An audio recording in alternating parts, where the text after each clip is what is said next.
The market on Station 9 was always noisy. Machines hummed, aliens shouted, and traders argued about prices. People walked fast, carrying tools, wires, or bags of strange fruit. But no one noticed the small figure sitting quietly near the trash pile. She was thin, too thin.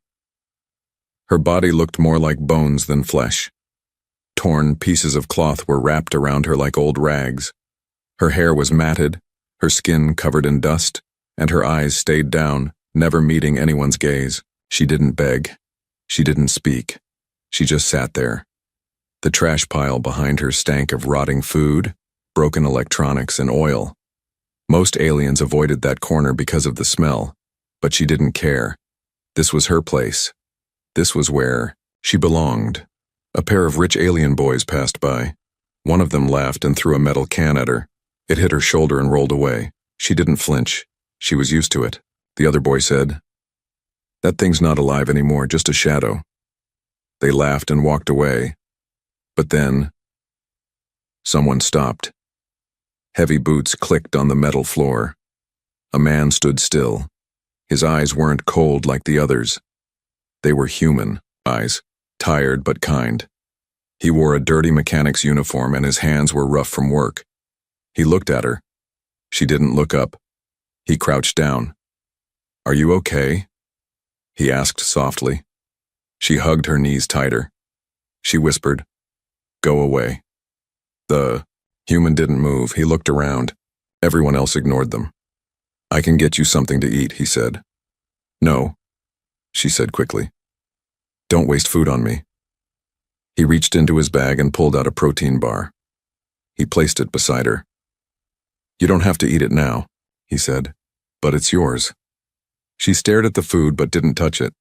She had learned not to trust kindness. "Why are you still here?" she asked him quietly. "Because you look like you've been alone too long," he replied. Her lips trembled. She hadn't spoken to anyone in days. She didn't even remember how many nights she had slept beside the garbage. "You don't understand," she whispered. "I'm dirty. I'm useless. Shameful. I belong here." He frowned. "Who told you that?" "Everyone." The human looked at her with something strange in his eyes. Not pity, not disgust. Just care. "My name is Jace," he said. "I'm a mechanic. I fix broken things." She blinked. So maybe you're not broken. Maybe you're just waiting to be repaired." She didn't know what to say. No one had ever said something like that before. She wanted to believe him, but the chains on her heart were too heavy. Suddenly, a group of alien guards came down the lane. One of them spotted her. "Hey, she's still here? Didn't we tell her to stay off the platform?" The guards walked toward her. She stood up quickly, ready to run, but her legs shook. Jay stepped in front of her. "She's with me," he said. The guard frowned. "She's a stray. She has no ID, no name. She's garbage." "No one's garbage," Jay said calmly. "I'll take responsibility." The guards looked at each other, then grunted. "Fine. She's your problem now." When they left, the girl looked up at him, confused. "Why did you do that?" Jace shrugged. "Because someone needed to." She shook her head. "You'll regret this." He smiled gently. "Maybe. But not today." She hesitated for a long time. Then slowly, her shaking hand reached down and picked up the protein bar. She took one bite, and her eyes filled with tears. "You're the first person who gave me food without asking for something," she whispered. He looked her in the eyes. "You don't owe me anything." Her voice cracked. "Then, who am I now?" He stood up and held out his hand. "You're someone who deserves better than a trash pile," he said. She stared at his hand. Her own hands were dirty, scarred, trembling. But after a long pause, she took it. The girl sat on a metal bench inside Jace's workshop. Her hands were still shaking, even though the room was warm and quiet. Tools hung on the walls. Old machines lined the corners. It smelled like oil and sparks, but it was better than the trash heap. Much better. She didn't know what to do with her body. Sit still? Curl up? Run away? She had never been inside a room without fear. Jace didn't push her. He just walked around the workshop checking parts and wiping his hands. He didn't ask questions. He didn't stare. That made her feel strange. He walked past her once and her body tensed. He noticed. "You're safe here," he said gently. Her voice came out small. "Don't touch me." Jace stopped. He wasn't even close. "I wasn't going to." She looked down again. "Even if you do, I wouldn't fight. I'm used to it." Jace blinked. Then he slowly crouched down, not near her, just close enough to talk at eye level. "You think I brought you here to hurt you? Isn't that what humans do?" she whispered. "Take what they want?" His face didn't twist in anger. It didn't change at all. He just said, "I didn't bring you here for that. I brought you here because you looked like you'd forgotten what kindness feels like." Her chest tightened. Kindness? That word was like a ghost. She had stopped believing in it long ago. He stood up and walked to a shelf. He pulled down a folded cloth, a clean blanket. He came back slowly. "You look cold," he said, holding it out. She didn't move. "It's not a trick," he said. "I'm not worth a blanket," she said. Her voice cracked. "I'm not worth anything." Jace sighed. "You're worth this blanket. You're worth more than you think." She didn't take it. But when he set it beside her and walked away, her fingers curled around the edge. She pulled it to her chest, quietly, like it was a crime. Jace made tea, just hot water and herbs. He handed her a metal cup, warm and steaming. She touched it with both hands and stared at the rising mist. "Why are you helping me?" she finally asked. He leaned on the workbench. "Because someone helped me once. When I thought I was nothing." She looked up. "But you're human. You have value." He chuckled sadly. "Not back then. I was just a broken fighter. Lost my team. Lost my leg. Wanted to stop breathing." Her eyes widened. "You wanted to die?" He nodded. "But someone pulled me out of that dark place. Not with money, not with magic, just kindness." The room fell quiet. The girl sipped her tea. She whispered, "I don't have a name." Jace tilted his head. "Do you want one?" She looked unsure. "I don't know." He smiled. "That's okay. No rush." She stared at him. "You're strange." "Why?" "You treat me like I'm not broken." "Because I don't see someone broken," he said softly. "I see someone strong, still standing, still breathing, even after everything." Her eyes filled with tears. She looked away fast, biting her lip. He didn't say anything. He just went back to his tools and started working again, letting her sit in silence. Minutes passed. Then she said the words, the ones that had haunted her for so long. "I was sold." His hand stopped turning the wrench. She continued. "Sold again, then passed around.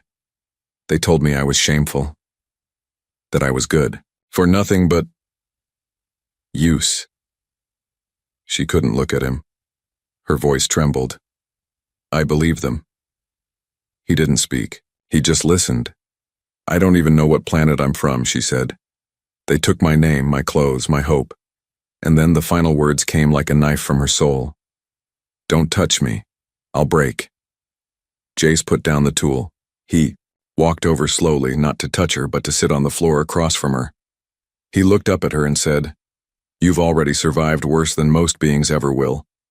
That doesn't make you dirty. That makes you powerful." She stared at him. "You're not what they did to you," he said. Her breath caught. "You're who you choose to be next." And in that quiet, warm workshop, wrapped in a stolen blanket, holding a simple cup of tea, she whispered for the first time, "I want to be someone else." Morning light came through the small glass panel above the workshop. It was a soft golden color, warm and calm. The girl woke up wrapped in the same blanket Jace had given her. She had curled up in a corner of the room beside a pile of old cushions. It wasn't a bed, but it was the safest place she had ever slept.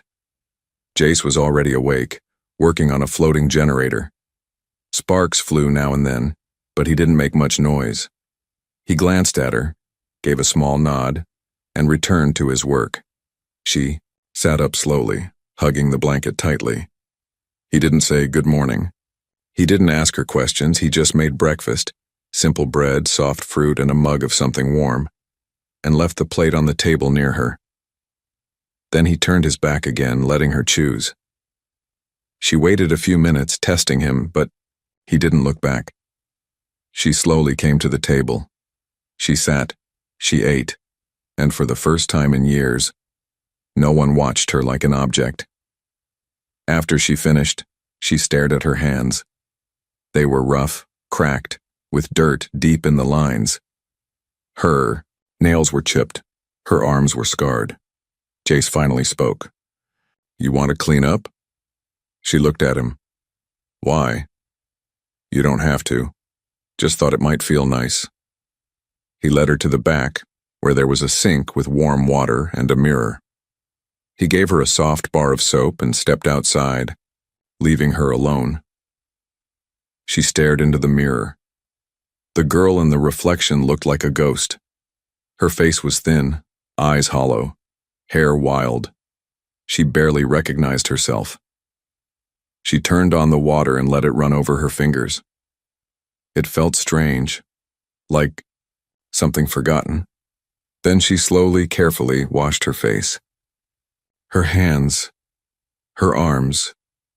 As the dirt fell away, old marks came into view, burns, bruises, branded symbols. She paused. She touched one burn above her shoulder. She remembered the cage. She remembered the fire. She closed her eyes, then opened them again, and kept washing. When she stepped out, Jace didn't say anything, but he noticed. Her face looked brighter, her posture less afraid. She had tied her hair back with a string of wire. It wasn't perfect, but it was hers. "I can help," she said quietly. He raised an eyebrow. "With what?" "Your machines. You fix things, right?" "I used to clean parts." Jace smiled a little. "I could use the help." He handed her a small metal board and a cleaning cloth. "Start with this." She sat on the floor and got to work. Her hands shook at first, but she focused. Hard. She wiped every piece like it was gold. Jace watched from the corner. She didn't know, but he was amazed. Most people wouldn't care about such a small job, but she treated it with deep care, like it was the only thing keeping her alive. Hours passed. The shop was quiet. Then Jace asked, "Do you want a name?" She looked up, confused. "A name? You said you don't have one." "I don't," she said softly. "You can choose one, or I can help." She was silent for a long time. Then, she whispered, "I'm afraid." "Of what?" "That if I have a name and I lose it again, it'll hurt more." Jace nodded slowly. "That makes sense. But maybe having a name isn't about what people take. Maybe it's about what you give to yourself." She looked at him. He continued, "You don't have to choose now, but when you're ready, your name will be waiting." She didn't answer, but her eyes softened. A small warmth stirred in her chest, like a candle flickering in the dark. Later that evening, she sat beside the workbench, watching Jace weld wires. "Why do you trust me?" she asked. Jace didn't look away from his work. "Because I saw your eyes. I saw someone fighting to live. I trust that." She said nothing, but she stayed close. And when the stars rose above Station 9 that night, the girl with no name didn't cry herself to sleep. She just whispered one quiet sentence into the blanket. "Maybe I can become someone." The workshop. Lights dimmed as the solar power dropped.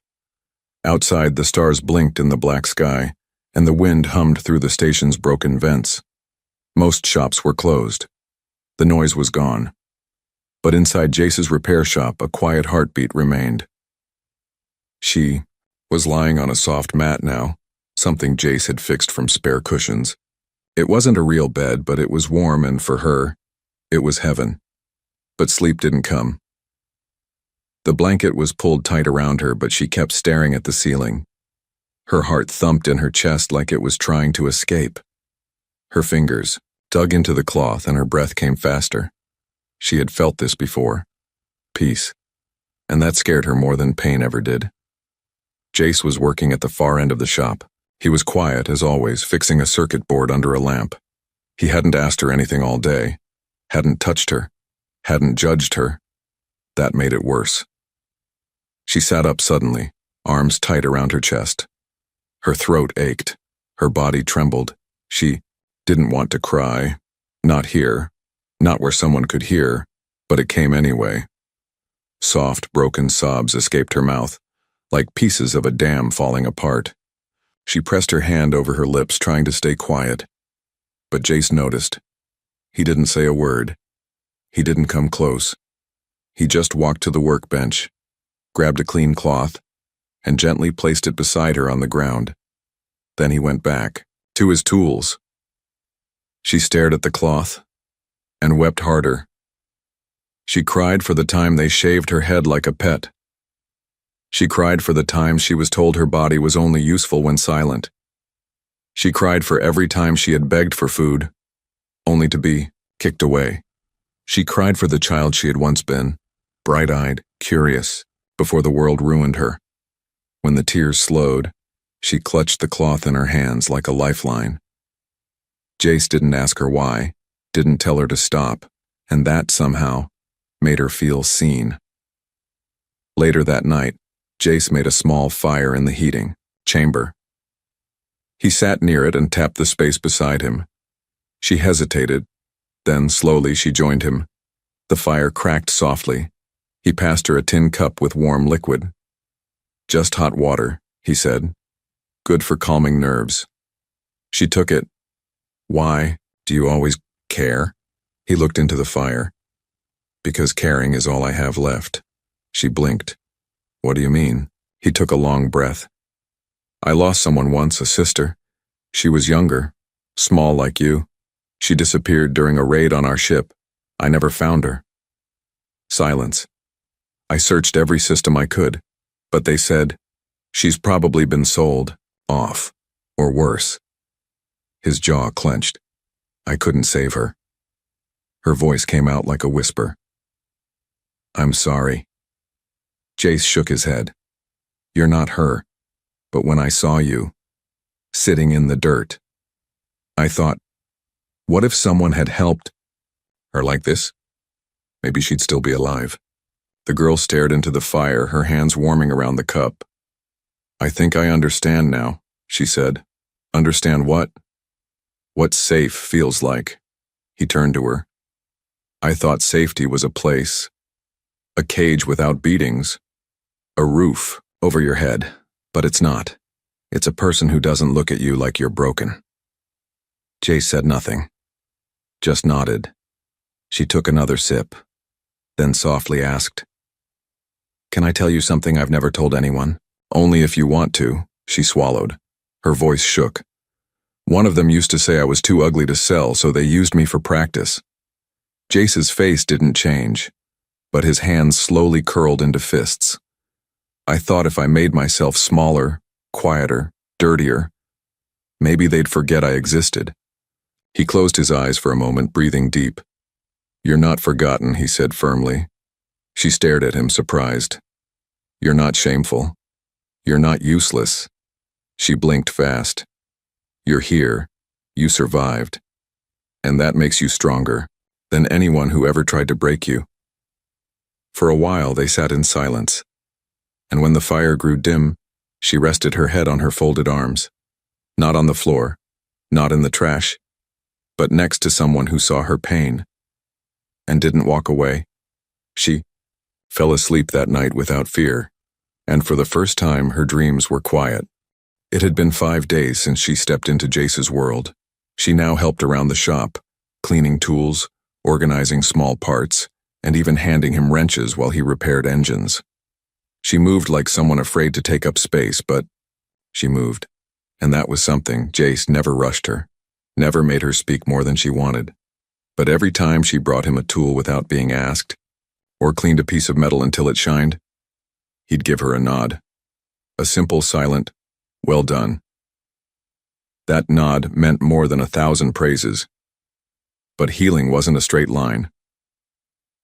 One afternoon, while cleaning the top shelf, she reached up. Too high. The edge of her shirt lifted, just a little. Enough for the old scar on her back to show. Jace looked up at the same time. Their eyes met. She froze. Then panic flashed through her like lightning. She dropped the cloth and backed away, grabbing the hem of her shirt and yanking it down. I didn't mean to. Jace stood up, calm and slow. It's okay. No, it's not, she said, her voice shaking. You saw it. I did, he said quietly. She turned toward the door like she was ready to run. Please don't leave, Jace said, taking a step forward, but not too close. You don't have to hide. Not here. Her chest heaved, her hands clenched into fists. That scar, it means I belong to someone. Like property. I figured, Jace said softly. But it doesn't mean you still do. Tears welled in her eyes. You don't get it. That mark, they called it a use stamp. It means I'm dirty. Used. Not fit for anything, but I've seen soldiers with worse marks, he interrupted. Marks they earned in war. They wore them with pride. Because they lived. She blinked. You survived hell, he said. That's not a shame mark, that's a survival one. But it hurts to even look at it. Then let it hurt, Jace said. Let it burn, and then let it fade. She didn't run, but she didn't speak for a long time either. Later that night, she sat beside the heating coil with a mirror in her hands. She turned slightly and looked at her back. The mark was still there, burned into her skin like a cruel signature. But now, she saw something else. She saw the healed skin around it. She saw the muscles that had grown back stronger. She saw the fact that she was still standing. She touched it gently and whispered, You don't own me anymore. Behind her, Jace quietly placed something on the table. A small strip of cloth. She turned. What's this? A back wrap. For when the pain flares up.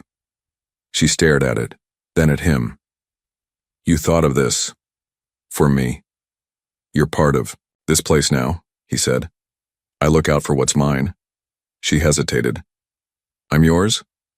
He smiled gently. You're someone under my roof. That counts. Her hands shook slightly as she picked up the wrap. Thank you. He nodded. You'll never have to show that scar again if you don't want to. She looked down, then whispered, Maybe one day I'll show it proudly, not because of what it means, but because I made it out. Jace looked at her for a long moment. That day will come. The fire flickered, casting warm shadows across the shop. She stood taller that evening, walking back to her mat with steady feet. The scar was still there. But now, it wasn't in charge anymore. The nights on Station 9 were always quiet, but this one felt different. She stood on the roof of Jace's workshop, blanket wrapped around her shoulders, eyes lifted to the sky. For the first time, she wasn't looking down in shame. She was looking up. The stars were bright tonight, tiny specks scattered across the black. But to her, they looked like hope. I've never seen them this way before, she whispered. Jace, standing beside her, looked, confused. You've never looked at stars?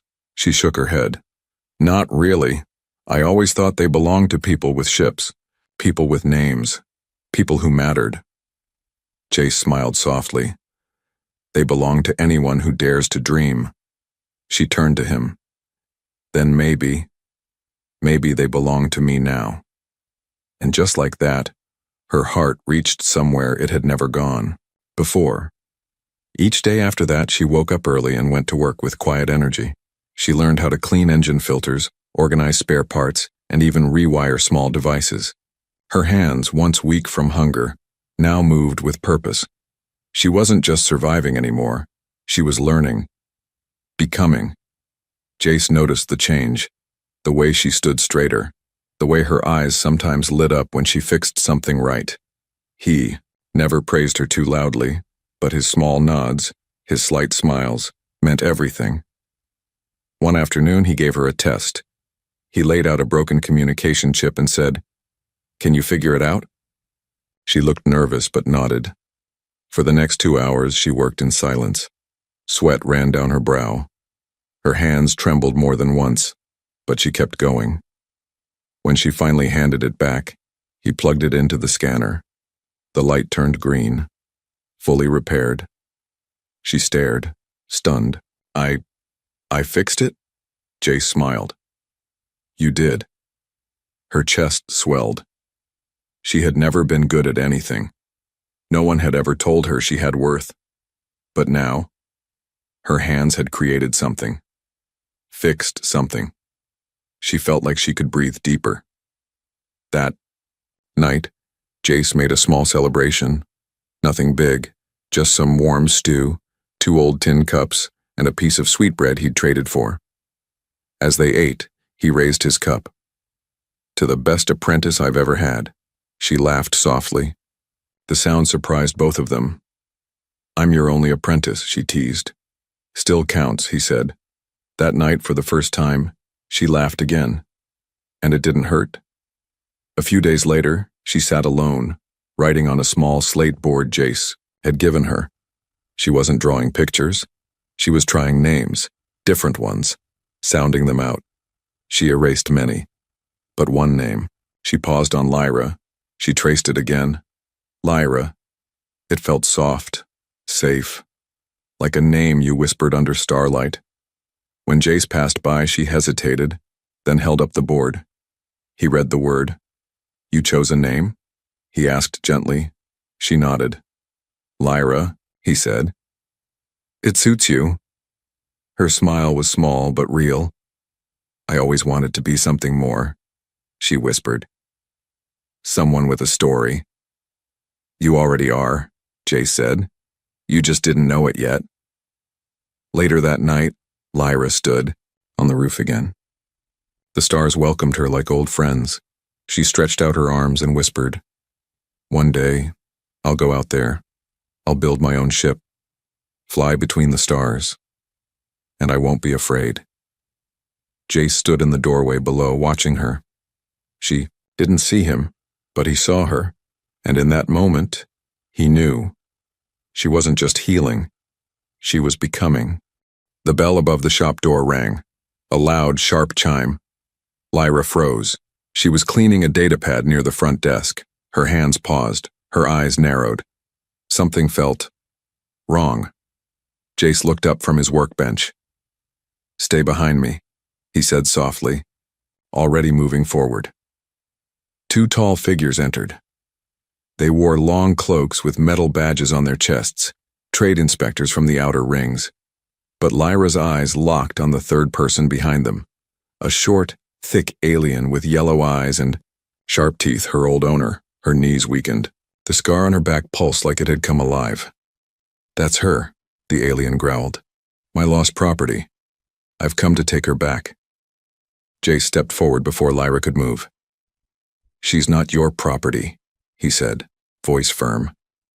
"She's marked," the alien barked, pointing at Lyra. "That stamp is binding. By trade law, she belongs to me." "No," Jace said. "That mark doesn't decide who she is. She does." The inspector glanced at Lyra. "Is this true? Did he mark you?" Lyra's voice was quiet but steady. "Yes, he did." The alien smirked. "But he doesn't own me," she added, louder now. "Not anymore." The room fell silent. The alien's grin dropped. "You dare reject my claim?" "I dare," she said, stepping forward, shoulders straight. "Because I'm not a thing, I have a name now. My name is Lyra." Jace's eyes widened, proud. "She speaks boldly," the inspector said. "She speaks freely, Jace corrected. Because she's safe here, the inspectors whispered among themselves. Finally, the leader said, if she declares herself free, and you, human, offer her shelter, then by revised law, she is no longer trade property. The alien shouted, in protest, but it was too late. She belongs to herself now, the inspector said. Lyra watched the alien storm out. Her body trembled, not from fear but from the weight of everything she had just stood against. The door shut behind them, and she collapsed, not from weakness, but from release. Tears spilled from her eyes, not because she was afraid, because she was free. Jace rushed to her, catching her before she hit the floor. She sobbed into his chest and he wrapped his arms around her, tight, strong, unshaking. You did it, he whispered. I thought I'd break, she cried.